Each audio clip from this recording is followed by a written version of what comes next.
They reached international stardom during the early 1980s with their own new wave sound that swept over American radio. Lead singer Mike Score of the group Flock of Seagulls. Mike, how you doing, my friend? I'm doing pretty good. How are you doing, JJ? Good, man. Thank you, Mike, for spending your time here on the 80s Experience tonight. I really do appreciate it. No problem. I'm glad to do it. I know you guys are originally from Liverpool, England, and I know you and your brother Ali were the founding members of the group. And what was your musical background and influence like when you were growing up, Mike? Well, we were from Liverpool, so you can kind of guess what our influences were, Obviously, the Beatles, but we grew up at that time when, I guess, in England, music was the new thing, rock and roll was the new thing. It's like the Beatles coming from Liverpool, for us, being from Liverpool was, this is happening around here. Of course, we were a bit too young to see the Beatles and stuff like that. And then as we grew older, we got into,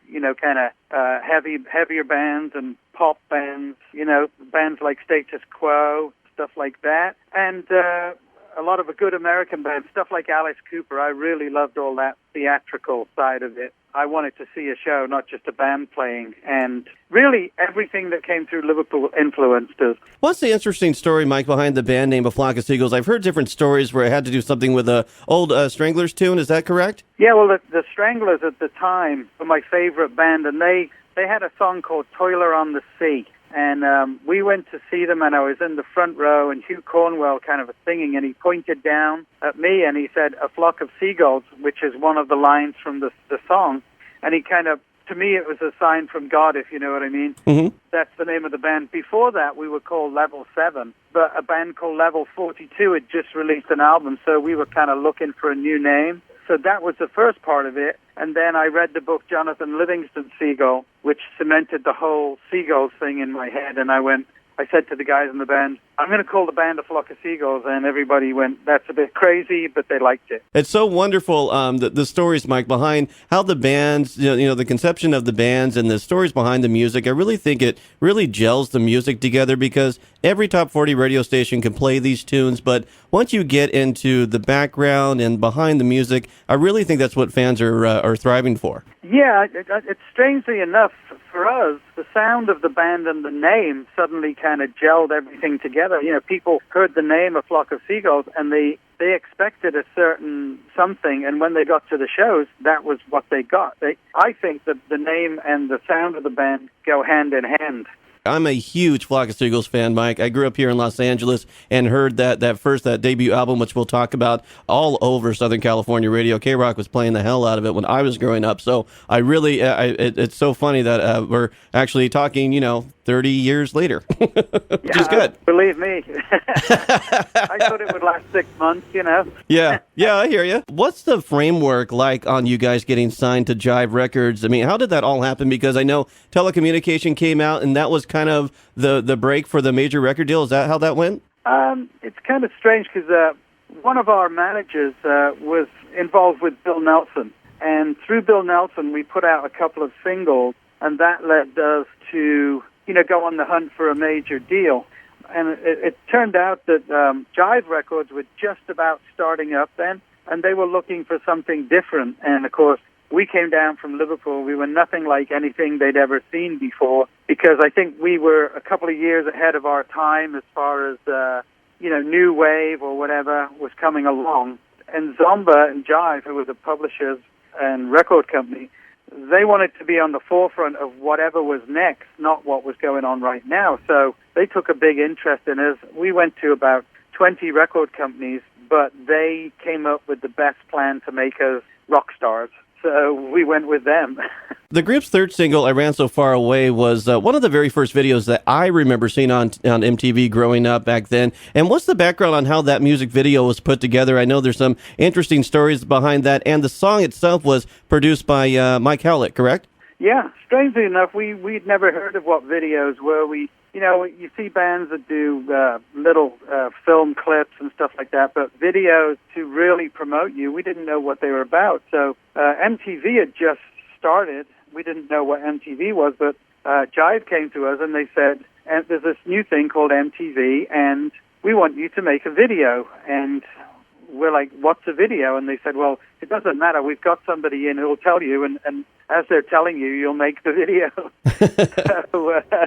So they gave us some money and said, here, go, buy some clothes, tart yourselves up a little bit, and look like you want to look. So we went down to the local girls' boutique and bought some nice stuff.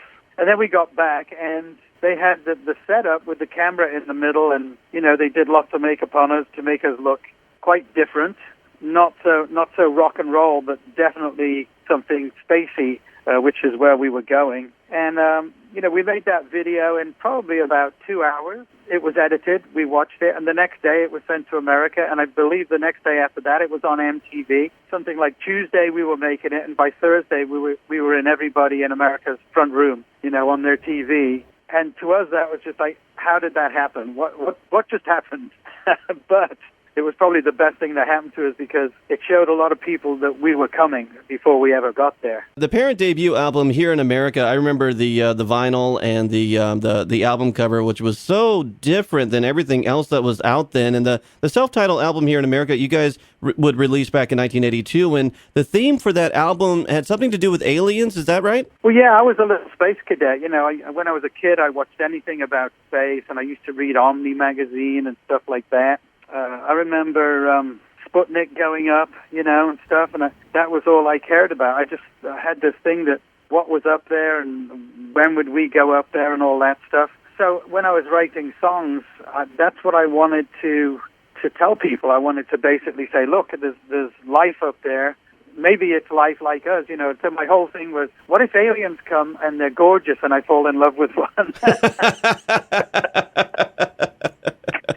The whole concept and the collaboration that you guys did on the album, it was so different. I mean, I remember Mike sitting in my living room. I used to play drums when I was a kid, and I used to play that over and over and over again, and it was just so cool how all the songs blended into each other. And Space Age Love Song, Paul came up with the song title, and you guys all collaborated on it, right? Well, strange enough, Space Age was a song that I wrote it one night after rehearsal, and I went to the rehearsal the next day, and I played it, and Frank, who was the bass player, he went, that's a pretty Space Age love song. And I didn't have a title for it, so we just wrote on our blackboard the Space Age love song. And it never, ever got changed. It was just, the Space Age love song, that was it, our Space Age love song. And it never, ever says in the song anything about a Space Age love song. Right. You're just falling in love, right? Yeah. Yeah. And that first American debut album was such a huge success. I mean, you guys won a Grammy for Best Instrumental Track on the titled song DNA. What was the thought process behind DNA? I know it was an instrumental track, but it had such a great hook to it. To tell you the truth, I think the chords in it are D and A, and we wrote that on the board too. So it was a little piece of music we did that was in D and A. It may have changed afterwards, but it was again, we wrote it on the board DNA, and no one ever rubbed it off and called it anything else. So it just stayed DNA. At that time also, because of Omni technology, DNA, I think, was just starting to come into, there was it all depends on the DNA and stuff like that. So to us, it was kind of like, yeah, we're right on top of this. We're in there with good titles and all our technology stuff. The band found major success in your home country there in England with the great track, Wishing, If I Had a Photograph of You, off the band's Listen album. I love that song. It's probably one of my personal favorites. What was the original vision for that particular tune, Mike? I had a little girlfriend when I went to London, and just before we first came to America, I said, she had a Polaroid of herself, and I was like, give me that picture to take with me. And she would not give me the picture. So I just went away, and I was like, I wish I had that picture. And then when I was writing Wishing, that was in my mind. So all I did was just say, I wish I had that photograph of you. And then, of course, the whole song just generated itself from there. I tend to find that when you're writing a song, if you can get the initial vibe going, the song will basically write itself after that. By the third album, The Story of a Young Heart was released, and I know there was some tension in the band. And what was the story for the tune, The More You Live, The More You Love? I'm sure there's a story there somewhere, Mike. The More You Live was, it was just me thinking, as I got older, I realized that, your feelings get deeper, if you like. It was really my first more personal song, And when I write songs, I don't really write them to be recorded or released. I just write them for myself. So it was just the thoughts I had, and it was the older I get, the more I seem to fall in love or feel it, if you know what I mean. And the whole thing then is, you don't just give it away. You know, don't just give your love away to a stranger, kind of thing. So, and then of course, again, that song, as I gave it to the band and we expanded it, it just, again, it wrote itself, and lines were given up and people said things and we talked about it, and it became, you know, a set of lyrics that said what it needed to say, as well as fitting with the music we had for it. In 1986, Mike, I know the band relocated to Philadelphia on visas, and the band shot videos for Heartbeat Like a Drum and Who's That Girl, She's Got It. Tell me about that video shooting experience, Mike, because I think you guys did it pretty much at the same time. Is that right? I think so. I mean, I looking back at that, that's kind of a strange period for us, because things were starting to change a lot then. You know, people in bands, you live in each other's pockets, and some people decide to leave, or there's other reasons for leaving. You know, the old personal, what do they call it, musical differences thing. Right. And that can cover a lot of ground. So going to Philly for me was, to me, our success was in America, and I wanted the band to base in America, whereas basically the other guys didn't. They wanted to stay in England and hang out with their old friends. But to me, I was all about going forward and moving to where we were successful, and trying to change with the times a bit, and you know, improve what we were doing. And I don't like the idea of being a small fish in a small pond. I want to be a big shark in a big pond. Yeah, absolutely. And America's the big pond, you know. What other personal projects are you working on these days, Mike? Well, I did just release last year my first solo album. It took me about 30 years to make it. But it was something I always wanted to do, and I kind of look at A Flock of Seagulls as a product of its time, and it's something that I don't particularly want to mess with. I had these songs that I didn't want to put under the name of Flock of Seagulls, so I put out a solo album, and that's called Vibrata. And right now I'm working on the second solo album. The guys that are in the band now, everybody wants to make a Seagulls album, and that there is a possibility of that, because it's, but it won't be the same, and I wouldn't like it to be the same as the original band. There's different people playing, there's different timing, there's different ideas. But for me right now, I like just doing my solo thing, and tomorrow it could all change. Right. I totally agree with you, Mike. And MikeScore.com is the best website for you, sir? Yeah, right now it is. Yeah, I think things are, once I get the second album out, I think there'll be a bigger expansion, you know. So really for me, the best part of being a band is writing the songs. Yeah, I agree with that, because that's where all your creativity comes in. Yeah, and you can sit there for hours messing with something.